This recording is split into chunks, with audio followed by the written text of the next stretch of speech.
Welcome to the Deal by Me podcast, where we ask guests to tell us your story and we put the spotlight on you. Hello there. This is Dr. James W. Smith, your host. We transform lives by encouraging and inspiring. Someone encouraged and inspired this host, a former lawyer, gambler, inmate, and his life was transformed. The same can happen to you. And so when you listen to any of the Deal by Me podcasts, please support this ministry with a monthly recurring amount for as little as $3. Check out my website and see what I offer that can be encouraging, inspiring, and transforming for you. I'm available for speaking engagements, in-person and virtual seminars, so please contact me through my website, www.dealbyme.com. I have with me Kari, Kelley, who is the author of Black, Blind, and Female, and a contributing author to the best-selling ebook Village Pearls, Special Practices to Uplift Your Soul, and the #1 Amazon bestseller, Heal Thyself. She is an exciting guest, and I am so very thrilled to have her come and share with us at this time. Kari, would you share a little bit about yourself and where you've been interviewed from? And then we'll get into a good conversation about your story. Okay, thank you so much for having me. It is an honor and a privilege to be here. I am sitting in Sunnyvale, California at the moment. That is about the heart of Silicon Valley. So that is where I'm being interviewed from. Okay, we're going to talk a little bit about you. I know that you are an author. You seem to be a producer and performer of one-woman shows, somebody else child. So you wear a lot of hats. You're just an interesting individual. So let me ask you this question. What made you write your first book? Why did you decide to write a book? That book came out of a trip that I took in 2010. I was traveling with two other friends, one of which was terminally ill at the time. We went to Sedona, Arizona, which has a lot of spiritual activity if you know what to look for. And during that trip, I got information from um, an energy worker that told me that someone wanted forgiveness from me. Hmm. I was adopted into two different abusive families, and my second adoptive mother had passed away when I was 13. And it was her that wanted me to forgive her because I was holding on to a lot of bitterness and anger toward her because of how I was abused after she adopted me. Mm-hmm. So Okay. when I got the information that she wanted forgiveness, I started writing to her about how I would never forgive her. And I went through this long list of all the ways that she mistreated me and all the ways that she allowed other people to mistreat me.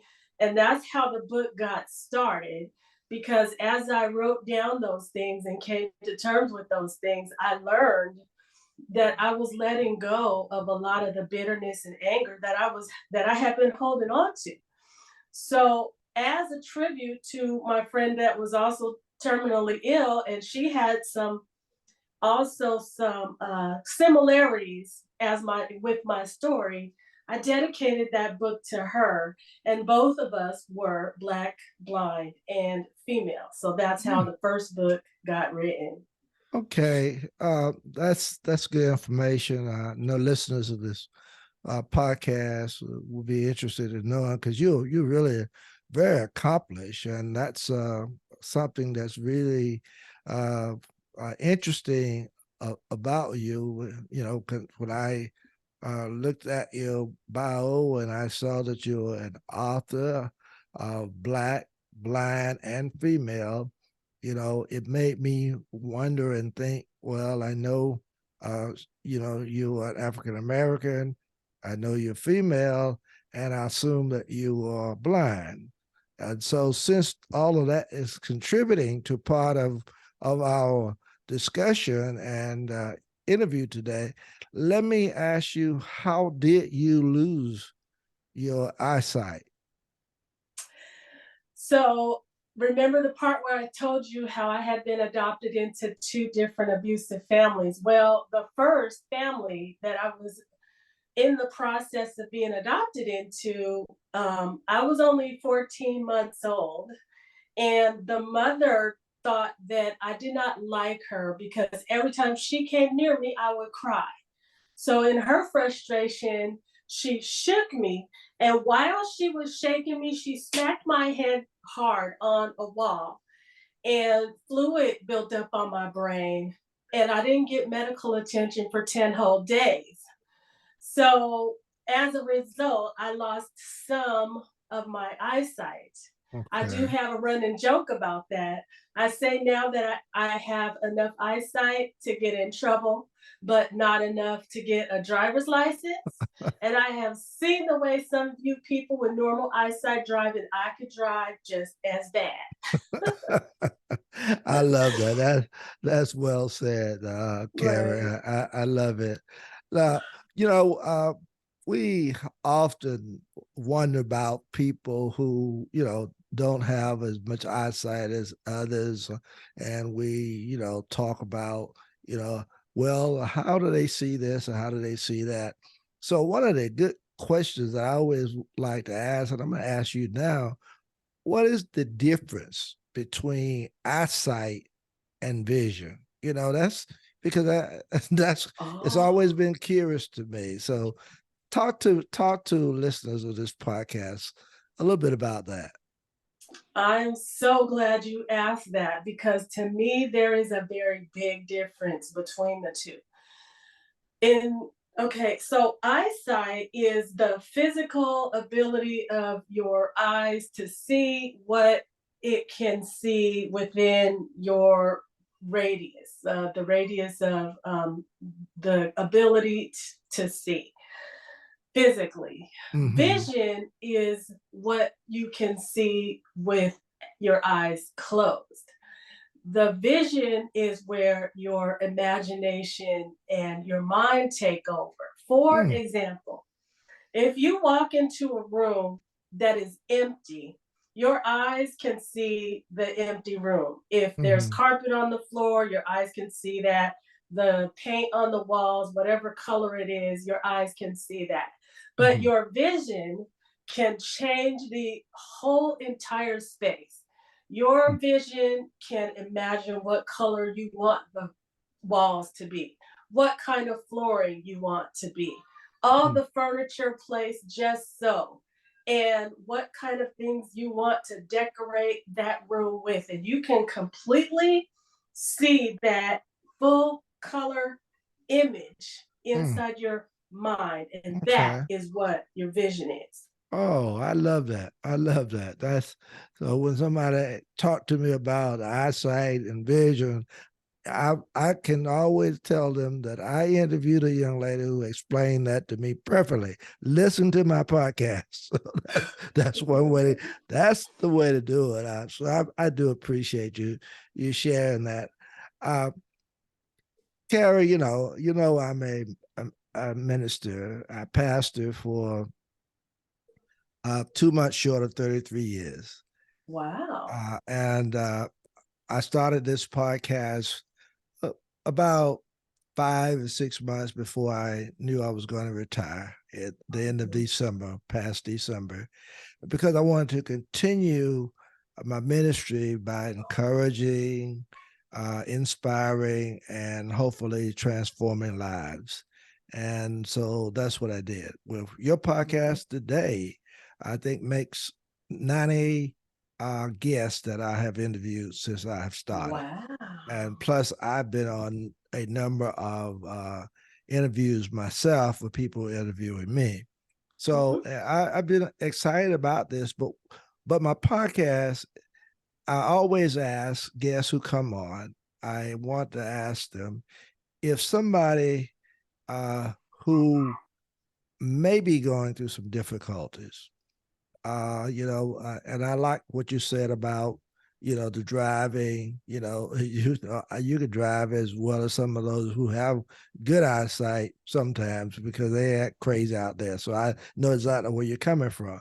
So, and there may be some people who are in a situation where they can't do things as well as somebody else. Uh, they are a little afraid to step out. They are a little afraid to take a chance on some things. They feel as if they're not going to make it. I mean, we can go through a list of those things.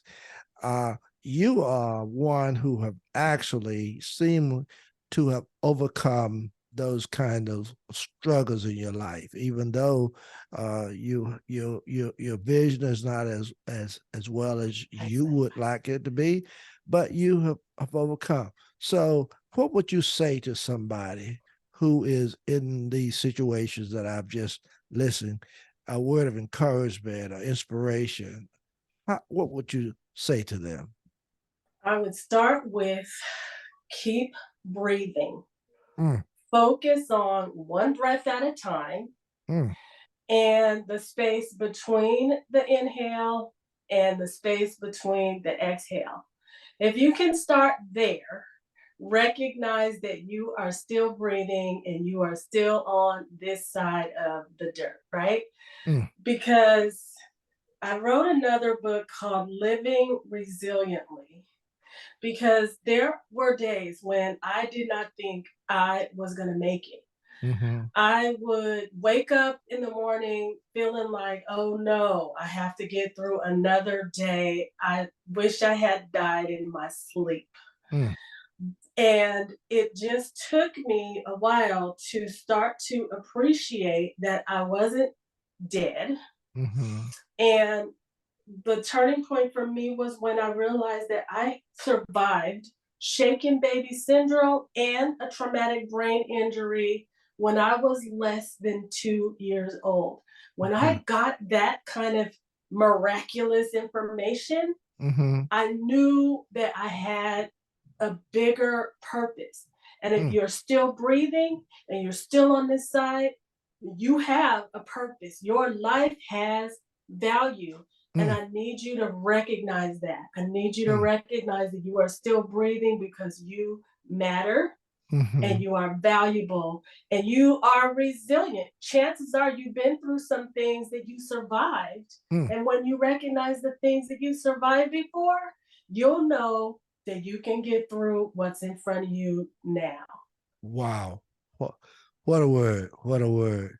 Uh, I'm so thrilled to have you come and share all of this good information to listen to this podcast because, there's so many folk who are just out there who kind of wondering.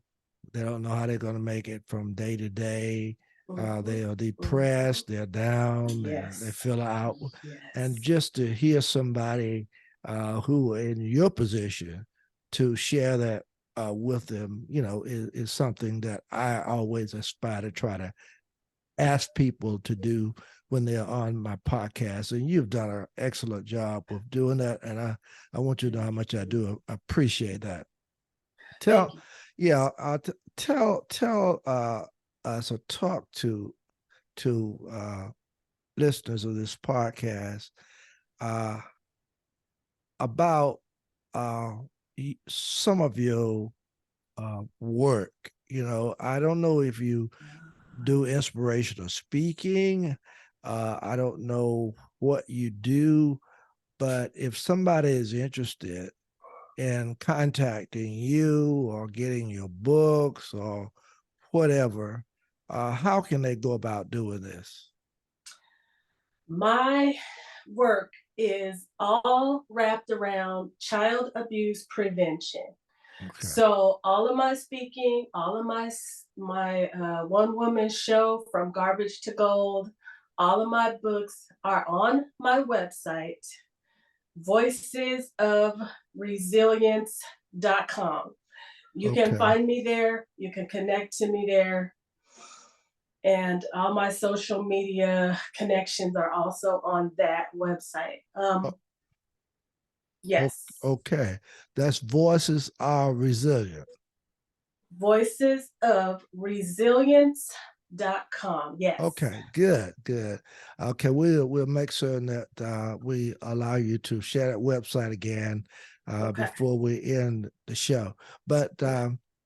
I noticed a lot about you, and I have to ask you this because you are a living joy. You know, it's just good to talk Thank with you. you. I really appreciate you, and I've wanted this interview with you to really happen. Uh, what does living resiliently mean to you? Because obviously you are an example of it. So tell me, what does it mean to you?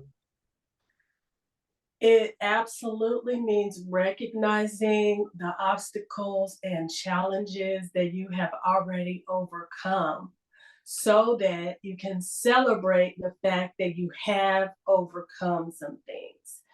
And once you realize that you have overcome some things that were behind you, then whatever is in front of you, you can pull on that joy and that conviction to get through the next thing.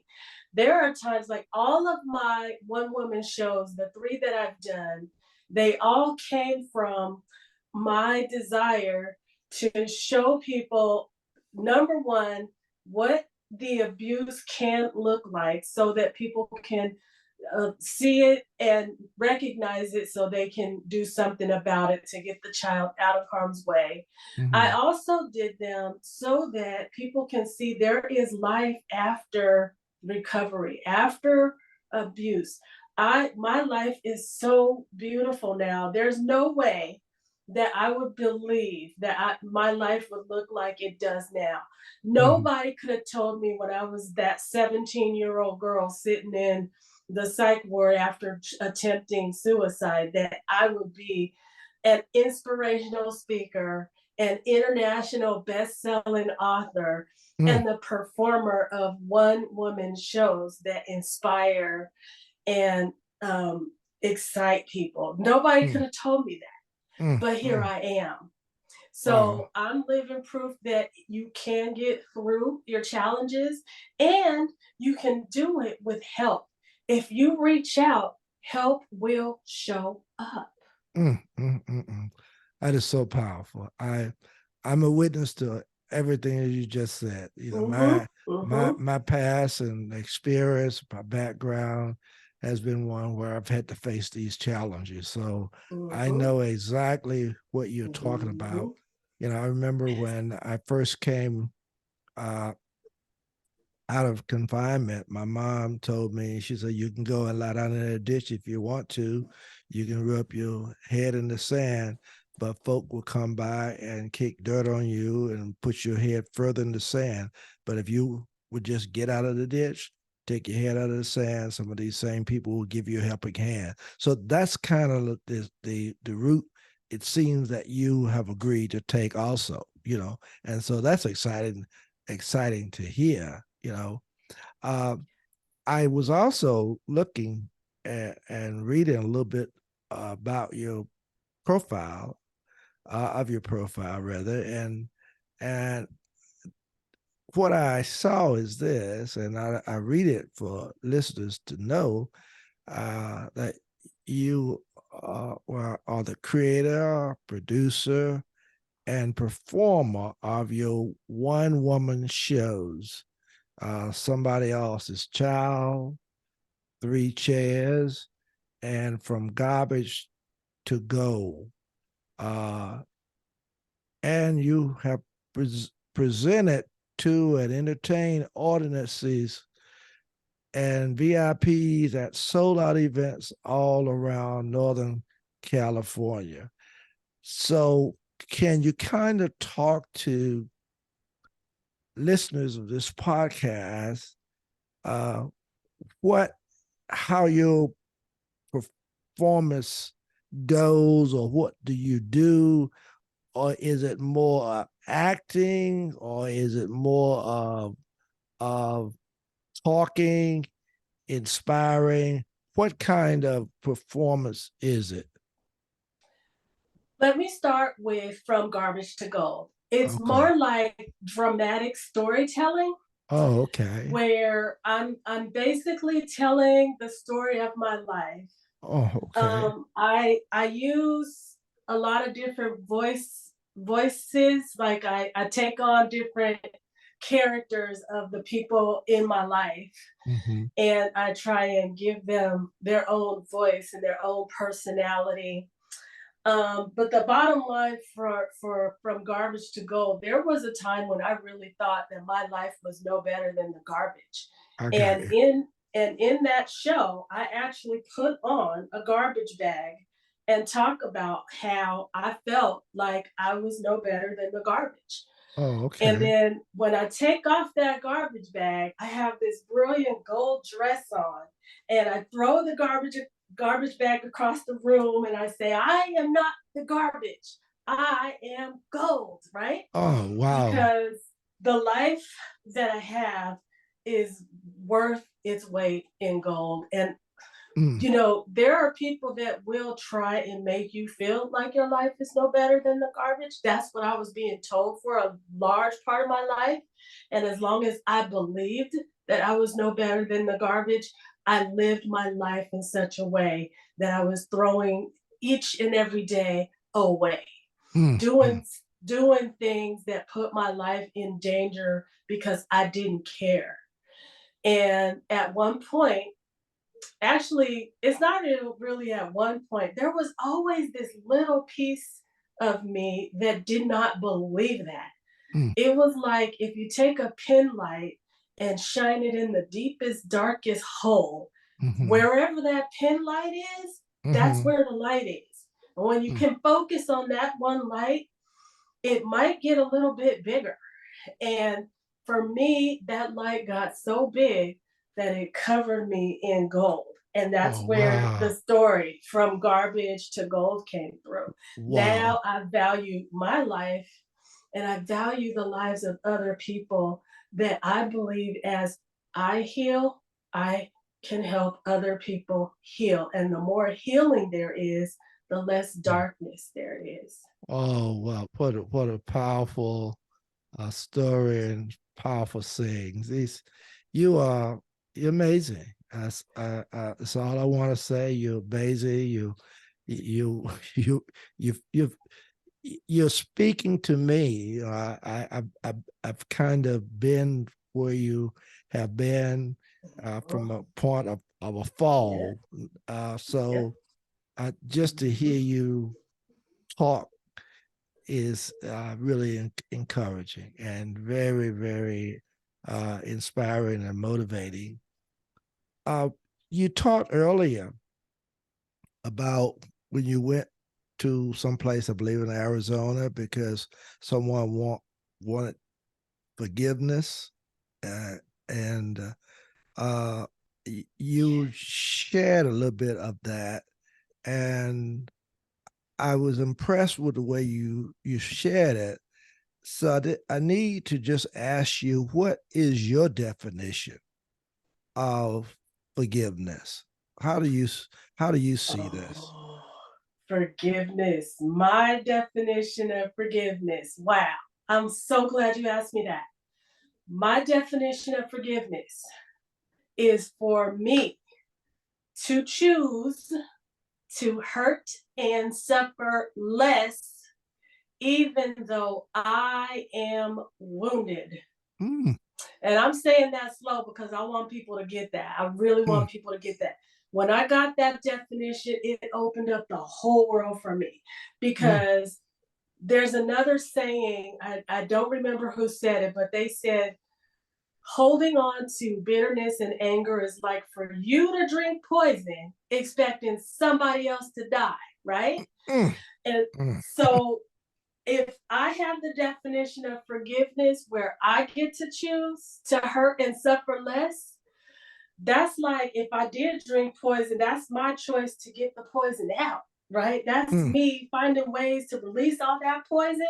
And it never has to end up in somebody else's court. I never have to call somebody else that hurt me or upset me and say, oh, I forgive you, because that leaves your healing in somebody else's court. Because what if they don't accept your forgiveness? And Mm. now you're on this spiral about trying to figure out how you're going to get them to accept your forgiveness. But if you choose to hurt and suffer less, even though you recognize you're wounded, the ball is in your court. You get to Wow. choose. Okay. Wow. Wow. I love it. That's I, important. That I is so important to me. I love it. I love it. This is just good information. Very, very good information.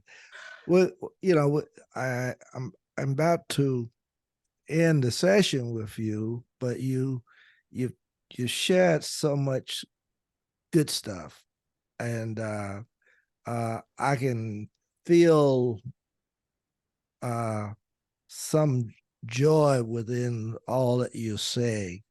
And so, what I'm interested in right at this point is what is it in your life that brings you this joy? Is there particular persons or things or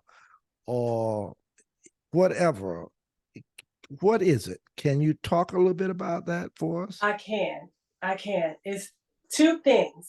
Number one is my work with new social workers, with the multicultural community team here in Silicon Valley, Santa Clara County.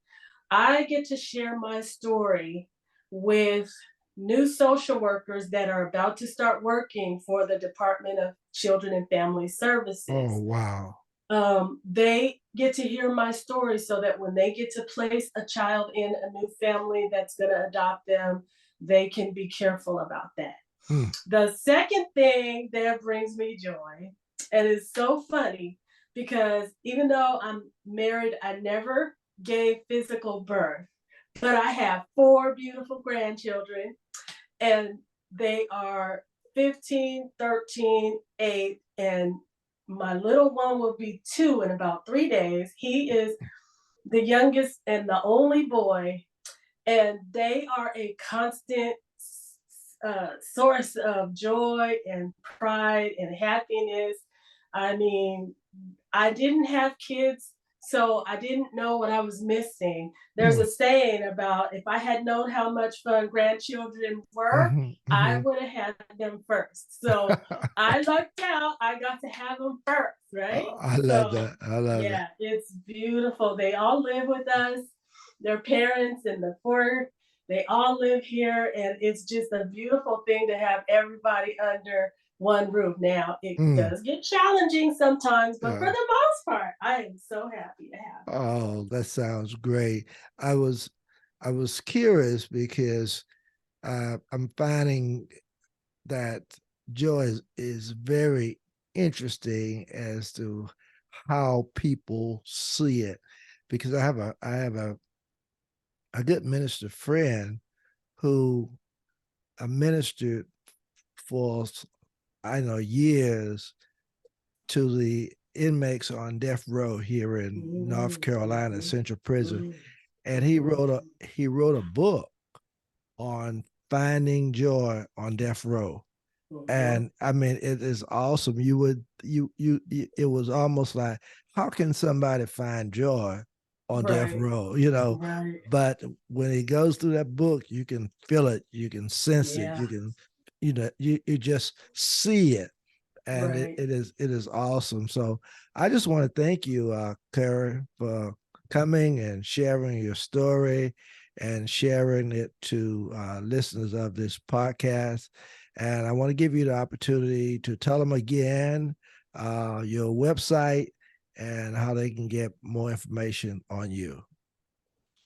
So again, my website is Voices of Resilience.com.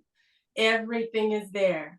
My videos, my speeches, my books, and um, that is where you can reach out to me, contact me. Everything is there. Voices of Resilience.com. I really look forward to interacting and connecting with you and your audience. It has been a pleasure to be able to speak to you and your listeners today. Thank you so much. And there you have it, Kari Kelley. And so if you need inspiration to overcome obstacles and recognize your resilience, then her story of triumph is certainly worth hearing. Uh, and so until next time, peace and blessings to each of you.